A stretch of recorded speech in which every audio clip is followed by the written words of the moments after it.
Olá, seja bem-vindo ao meu canal do Professor Kleber Paixão. Pois bem, esse meu canal pode ser um pouquinho seu. Eu quero que você ajude esse canal. Já temos 2.200, né, se eu não me engano, 2.300. Quem sabe até o final do ano a gente bate aí 3.000. Então, se inscreva no canal, curte, compartilha, deixe seu comentário positivo para que chegue esse conteúdo a mais pessoas. Crentes e não crentes, tá bom? Eu vou continuar a série hoje dos fundamentos da fé. Para aquele jovem, ou menino, moço, moça, para a juventude, para a mocidade que queira, quando estiver na universidade ou no colégio, tanto particular como colégio público, quando surgir perguntas, alguém questionar a sua fé, ele esteja pronto para dar razão da sua fé, como está escrito no texto bíblico. Por quê? Porque a fé ela é razoável, ela tem uma razoabilidade, ou seja, ela tem uma razão de ser, né? Então tem uma razão de ser porque eu creio nos dogmas, porque eu creio na palavra de Deus, porque eu creio em Deus, porque eu creio no Espírito Santo, ou como eu acabei de postar um vídeo, porque que eu amo a doutrina da Trindade. Tem uma razão por quê, tem uma razão de ser, tá bom? E esse vídeo não é só para os jovens, mas é para todo mundo. Mas os pais seria bom mostrar isso para os filhos. Eu mostrei o primeiro vídeo que eu fiz pro meu filho para ver como que era. Eu quero ver, né? Resultado também dentro de casa, né? Não adianta ajudar as pessoas de fora e não ajudar quem tá de casa, nem dentro de casa. E ele gostou muito do vídeo e entendeu o sentido, entendeu toda a argumentação, até citou os autores que eu falei lá no vídeo. Então isso é muito importante. O jovem concatenar as ideias, pensar que quando ele for questionado, ele saber responder. Entendeu? Então, mostre isso para os seus filhos, ou para os seus parentes e para você mesmo. É bom para você estar firme também no emprego, estar lá no trabalho, alguém questionar a tua fé. E se alguém está questionando, como dizia Francis Schaeffer, toda pergunta sincera merece uma resposta sincera. Então a gente precisa dar uma resposta sincera, tá bom? Então bora lá? Hoje é sobre a arqueologia bíblica, a confirmação arqueológica da Bíblia. Vamos lá? A arqueologia desempenha um papel significativo na validação da historicidade da Bíblia, corroborando eventos locais, culturas, personagens mencionados nos textos sagrados. Embora a arqueologia não possa provar a inspiração divina da Bíblia, ela confirma repetidamente a precisão histórica de suas narrativas. Olha que interessante, porque ela não vai confirmar a inspiração da Bíblia, ela não vai confirmar as questões do lado do Espírito Santo a respeito da Bíblia. Mas na Bíblia tem muitos fatos que são mencionados como históricos ou personagens que ao longo da história foi questionada a existência deles ou questionado aquele evento. E de repente a arqueologia vai lá e descobre e dá confirmação factual. Contra fatos não há argumentos. Se o fato está lá, não há argumentos. Então a história, o historiador, o arqueólogo, ele é alguém que ajuda a gente. Ajuda nesse sentido. Então, nós falamos no primeiro vídeo que o crítico textual, ele nos ajuda no sentido de fazer a pesquisa dos originais, dos pergaminhos, dos manuscritos. A arqueologia nos ajuda nesse sentido também, o historiador também. Então, por isso que nós não devemos falar mal do conhecimento, falar mal é, das grandes ciências, porque isso é um tiro no pé. Porque dá a entender que nós somos um bando de crente ignorante, que não dá valor para aquilo que Deus permitiu que o ser humano alcançasse. Então, a arqueologia é uma ajuda para a gente. Ela não é ruim, ela é benéfica, tá bom? Então, vamos lá. A arqueologia e o Antigo Testamento. A Bíblia hebraica menciona muitos eventos e personagens que foram questionados, mas descobertas arqueológicas frequentemente validam os relatos bíblicos. Ou seja, em vez de a arqueologia ser, nas suas descobertas, nas suas pesquisas, elas questionarem o texto bíblico, não, elas validam o texto bíblico. Isso é muito importante para a gente. Ou seja, a arqueologia, em vez de estar minando a nossa fé ou minando a nossa crença, ela está fortalecendo, de certo modo, tá bom? Ainda que não são grandes descobertas, alguma coisa desse tipo, mas, exemplo, a descoberta dos pergaminhos do Mar Morto, essas grandes descobertas, ou pedras importantes, ou, ou, ou, ou ou objetos importantes que confirmam a cultura daquela época, ou confirmam o jeito de se escrever daquela época, ou confirmam o jeito de se falar daquela época. Então isso é muito importante. E aí o texto bíblico fica muito mais claro para a gente. Tá bom? Vamos dar um exemplo, a cidade de Jericó. O relato bíblico de Josué sobre a queda de Jericó, Josué 6, foi criticado por parecer improvável. Ou seja, era improvável a cidade de Jericó ter acontecido aquela queda dos muros. No entanto, John Garstang, em 1930, encontrou evidências de muros que desabaram repentinamente por causas desconhecidos, datados do século XV a.C. Olha que interessante. E Kathleen Cannon, em 1950, embora inicialmente discordou da descoberta dele, confirmou que Jericó foi destruída violentamente. Suas descobertas mostraram evidências de uma cidade murada e estoques de grãos queimados, indicando um cerco curto e destruição repentina, como descrito na Bíblia. Então, em vez de achar que aquele evento não aconteceu, mas realmente aconteceu. A arqueologia nos dá esse respaldo. E nós temos a estela de Merneptah. Descoberta no Egito em 1896, a estela contém a mais antiga menção extra-bíblica de Israel, datada do século antes de Cristo. Israel está desolado da sua semente, não existe mais. Essa inscrição confirma que Israel já era um povo distinto na terra de Canaã naquela época. Olha que interessante, gente. Olha que importante para nós pensarmos, ah, é, olha que interessante para nós, irmão. Essa estela no século XIII, olha que importante para nós. Então, assim, Israel está desolado, sua semente não existe mais. Isso é muito importante para nós pensarmos que a inscrição confirma que Israel já era um povo distintivo, ou distinto, que era peculiar. Então, tem muitas descobertas confirmando o texto. Essa é uma descoberta extra-bíblica, confirmando o texto bíblico. Vamos lá? Temos a casa de Davi. Esse é outro exemplo fantástico. A existência do rei Davi foi questionada até a descoberta da estela de Tel Dan em 1993, que menciona a casa de Davi, datada do século antes de Cristo, e a estela foi escrita por um rei arameu. Confirma a dinastia davídica, gente. Olha que importante para nós. No século IX antes de Cristo, a casa de Davi datada do século IX, a estela foi escrita por um rei arameu. Confirma a dinastia davídica. Isso é importante demais. Davi era questionado, gente. Tinha gente que acreditava, pensava-se que Davi nunca existiu. O personagem foi um mito inventado. Então, a arqueologia ajudou nessa questão. Vamos lá? Só mais um momento aqui que eu vou configurar. Vamos embora. Nós temos a Babilônia e o cativeiro. Textos como Daniel, Ezequiel e Jeremias mencionam o cativeiro babilônico. Descobertas arqueológicas corroboram, primeiro, a existência do rei Nabucodonosor II.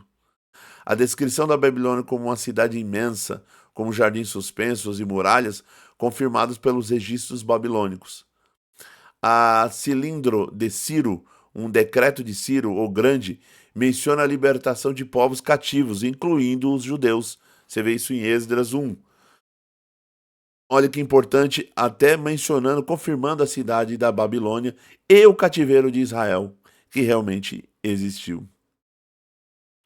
Nós temos o túnel de Ezequias, o túnel escavado para levar água para Jerusalém durante o cerco assírio, segundo Reis 20, versículo 20, capítulo 20, versículo 20, foi encontrado em 1880, com uma inscrição detalhando sua construção.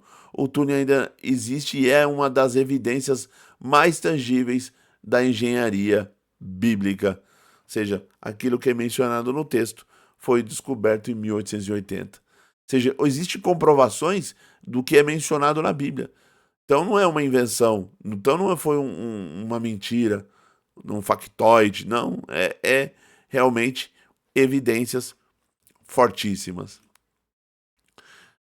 E nós temos a arqueologia e o Novo Testamento. O Novo Testamento também é corroborado por achados arqueológicos que validam sua precisão histórica. Olha que importante. Nós temos a piscina de Betesda. Vamos lá. A João 5,2 menciona a piscina de Betesda com 5 pórticos. Por séculos, céticos argumentaram que ela não existia. No entanto, em 1888, escavações em Jerusalém descobriram a piscina com sua configuração exatamente como descrita no Evangelho de João. Ou seja, será que João estava mentindo? Será que João mencionou algo que não existia? Não. A mesma piscina que João menciona e do jeito que ele menciona foi descoberto em 1888. Nós temos a inscrição de Pôncio Pilatos. O governador romano mencionado no Evangelhos foi confirmado por uma inscrição descoberta em Cesareia Marítima em 1961. A inscrição incluiu o nome de Pôncio Pilatos e o seu título como prefeito da Judéia. Você sabe que Pôncio Pilatos existiu? Sabe que esse personagem foi inventado para tentar configurar e deixar uma história bonita da vida de Jesus, tal. Porque aí o credo diz, né? Foi crucificado sobre Pôncio Pilatos, sobre o governo de Pôncio Pilatos. Esse que é o credo apostólico, é o credo mais antigo. Fala do Pôncio Pilatos. Será que a igreja primitiva não estava inventando? Não, olha aí. Olha aí que interessante. Olha aí que interessante. Pôncio Pilatos realmente existiu. Então, esses personagens, esses fatos são mencionados na Bíblia e depois descobertos posteriormente na arqueologia, provando que não foi uma invenção, não foi uma fake news. Nós temos o censo de Quirínio. Lucas menciona um censo no tempo de Quirínio. Lucas 2, versículo 1 ao 2. Escavações em papiros egípcios mostraram que censos regulares eram realizados no Império Romano, corroborando a prática mencionada por Lucas. Ou seja, Lucas, no começo do seu evangelho, menciona que eram feitos os censos para contar os povos e tudo mais, fazer toda uma contagem, e que naquela época houve um censo nos tempos de Quirínio. Aí foram descoberto que naquele período realmente era comum fazer esse processo, esse censo, essa pesquisa. Olha que interessante. Então, assim, corroborando que Lucas, olha, que teve um estudioso que pesquisou Lucas e falou que Lucas é um evangelista muito preciso na sua escrita, nos seus registros históricos. Ele é um dos evangelhos mais precisos que tem, porque tudo que ele diz ali em questões geográficas e históricas depois é corroborado posteriormente. Nós temos o ossuário de Caifás. Em 1990, um ossuário caixa funerária foi descoberta com inscrições Caifás, o sumo sacerdote que presidiu o julgamento de Jesus, Mateus 26, 57 ao 67. Essa descoberta confirma sua existência histórica. Caifás é mais um personagem que não foi um personagem inventado. Quando esses personagens eles são mencionados, situa-se Jesus dentro desse contexto. Situa-se Jesus dentro desse contexto, ou seja, Caifás realmente existiu, e assim por outros personagens, como Pilatos existiu. Então, hoje, como é consenso, o Jesus histórico realmente existiu. As pessoas desconfiam se ele era Deus ou não, mas a historicidade, a existência histórica de Jesus hoje é aceito. Depois eu vou fazer uma aula só sobre o Jesus histórico. Tá bom? Vou fazer isso. Eu vou fazer e aí vai colocar nessa playlist que eu vou estar criando agora, né? Agora foi um gerundismo, né? Vou estar criando, parece um gerundismo. Não, vou criar uma playlist, né? Que é os fundamentos da fé. Mas eu vou mencionar sobre os estudos do Jesus histórico. Que também, em vez de questionar, em vez de falar, não, realmente Jesus existiu, não. Veio a buscar que realmente Jesus existiu. Eles só questionam, os estudiosos questionam se ele foi Deus ou não. Mas nós, como pela fé cristã, acreditamos que ele é Deus. Olha que interessante, mas Caifás está dentro de um contexto histórico. E os evangelhos mencionam Caifás dentro de um contexto histórico. Dentro do contexto histórico que Jesus estava. Jesus é mensurado ali, nesse contexto histórico também. Isso é muito importante na hora das pesquisas. Nós temos Erasto e a inscrição em Corinto.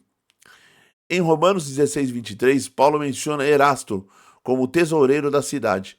Uma inscrição em Corinto foi descoberta mencionando Erasto, administrador, confirmando sua posição, confirmando que realmente ele é o tesoureiro da cidade. Olha que interessante. Então, o que é mencionado na Epístola de Paulo aos Romanos é confirmado de forma arqueológica. Descobertas recentes e relevantes. A arqueologia bíblica é um campo dinâmico e novas descobertas continuam a validar a Bíblia. Tem os murais de Hazor. A destruição de Hazor, mencionada em Josué 11, 10, 11, foi confirmada por achado arqueológico que mostraram sinais de incêndio e destruição no local. Olha que interessante. As ruínas de Sodoma, em escavações em Tal el-Haman, Jordânia, arqueólogos encontraram evidências de uma destruição massiva por calor extremo, sugerindo uma catástrofe semelhante à destruição de Sodoma em Gênesis 19. Olha que destruição massiva por calor extremo. Então, a descoberta de Sodoma e Gomorra é importantíssima para validar que realmente houve essa cidade, não era um mito, e que realmente ela foi destruída. Nós temos a inscrição de Siloé. A inscrição encontrada no túnel de Siloé menciona eventos relacionados aos reinados de Ezequias, corroborando segundo Reis 20, versículo 20.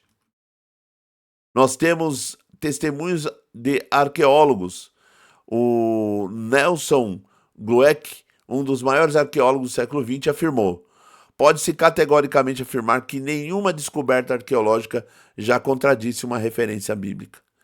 William F. Albright, arqueólogo especialista no Oriente Médio, disse: a arqueologia reduziu definitivamente a visão crítica, que considerava os relatos bíblicos como uma ficção.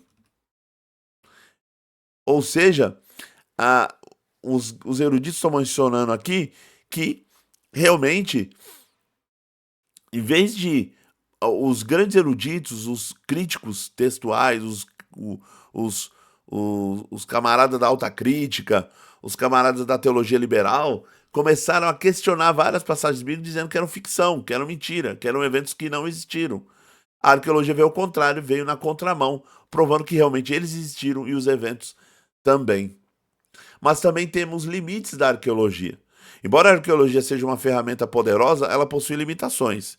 Nem todos os eventos bíblicos deixam evidências físicas, isso é um fato. Então isso a gente tem que estar cônscio. Nem tudo que foi mencionado na Bíblia deixou um evento físico lá para você pesquisar e achar. Então isso é um limite da arqueologia. Algumas narrativas, especialmente as de natureza teológica, estão fora do escopo arqueológico. Porque tem coisas, gente, que é uma interpretação do autor bíblico a partir do poder do Espírito Santo, que é uma interpretação, uma hermenêutica teológica. Então a arqueologia bíblica não vai estar abarcando esse escopo teológico. O arqueólogo, o historiador, ele pesquisa fatos históricos, pergaminhos, ele tenta descobrir nessa perspectiva. Mas ele não está como um pesquisador tentando validar teologicamente alguma coisa, alguma fala teológica, ou alguma sentença teológica. Não está lá. Então é isso. E nós temos a falta de evidências não significa falsidade. Falta de evidência não significa falsidade, mas ausência de descobertas até o momento. A falta de evidências não significa, algo que não existiu, mas a ausência de descobertas até o momento. É isso que muitas vezes o arqueólogo entende. Até o momento não descobrimos nada. Então não é que não existe uma evidência que aquilo lá é falso, que aquilo lá não existiu. Tá? Tem que tomar muito cuidado com isso. E para concluirmos o vídeo de hoje, a arqueologia reforça a confiabilidade histórica da Bíblia. Embora não prove sua inspiração divina, ela valida os eventos personais locais, descritos, como afirmou o arqueólogo Edwin Imahaki. Ele diz o quê? O que ele disse? A arqueologia tem um papel essencial em confirmar a precisão histórica da Bíblia, mostrando que ela não é apenas um livro de fé, mas também um documento confiável. O que nós falamos no primeiro vídeo. Tanto a crítica textual como a questão arqueológica mostra que a Bíblia é um livro confiável. Não é só um livro de fé. Não é só algo de fé que você está ali. Não. Tem gente que fala assim, não, isso é fé. O camarada crente em Deus é só fé. Não, tem evidências, tem bons argumentos filosóficos, teológicos, hoje em dia, para reforçar aquilo que você crê realmente pela fé. Eu creio para compreender, mas compreendo para crer. Ou compreendo para crer mais. Então eu creio para compreender, mas compreendo para crer. Essa dialética tem que estar em nós. Eu compreendo mais, quanto mais eu compreendo, mais eu vou acreditar. Mas por que eu compreendo? Porque eu já acredito. Eu já acredito. Eu creio pela fé na Bíblia, que a Bíblia é a palavra de Deus. Mas quanto mais eu compreendo ela, mais eu creio nela. Então esse negócio de, não estuda a Bíblia, toma cuidado com a Bíblia, espírito da Bíblia sai fora. Temos que extirpar a teologia do mundo, da humanidade. Alguém disse uma loucura esses dias por aí. Isso não é o Espírito Santo. Isso não é ninguém pelo Espírito Santo fala um negócio desse. Tá? Então, e é também discurso de ódio, também, como eu já falei aqui. Tomamos cuidado com o discurso de ódio, gente. Tomamos muito cuidado com isso. Então, assim, a Bíblia, quanto mais você estuda ela, quanto mais você se aprofundar nela, mais você crê, mais a sua confiança em Deus é fortalecida. Tá bom? Isso aqui é um geralzão, é um resumo do resumo do resumo, mas isso para um aluno, muitas das vezes, ele tem isso na mente, ele assistiu uma vez, duas vezes esse vídeo, e ele tem isso na mente dele, isso fortalece ele na hora de argumentar, de conversar até com o amiguinho da escola, com o jovem amigo dele que não é crente, que muitas das vezes tem dúvida, ele mostrar que existe a crítica textual, confia os textos bíblicos, confirma os textos bíblicos. A arqueologia, muitas das vezes, em vez de contradizer a Bíblia, ela confirma os textos bíblicos, confirma, mostrando que a Bíblia não é só um livro de fé, mas é um livro confiável. Vocês estão entendendo? Então é nesse sentido. Aí nos próximos vídeos, nas próximas vezes, eu vou tentar ver sobre Jesus histórico, outras evidências, outros argumentos, vamos falar um pouco também depois de filosofia, outras coisas, vai ser muito top, essa playlist ela vai ficar gigante, mas eu creio, tenho certeza que até o final do ano vai ter vários vídeos e todo vídeo será de bom grado. Gostou do vídeo? Curte o vídeo, compartilha, se inscreva no canal, tá bom? E qualquer dúvida, meu contato tá na descrição desse vídeo, me chama no WhatsApp, tira suas dúvidas, não fique com dúvida do vídeo. Ficou com dúvida? Me chama no WhatsApp, pergunta pra mim, eu tento te ajudar da melhor forma, tá bom? Tamo junto nessa. Deus abençoe a vida de cada um, Deus abençoe a vida de todos e todos fiquem na santa paz de Deus. Amém.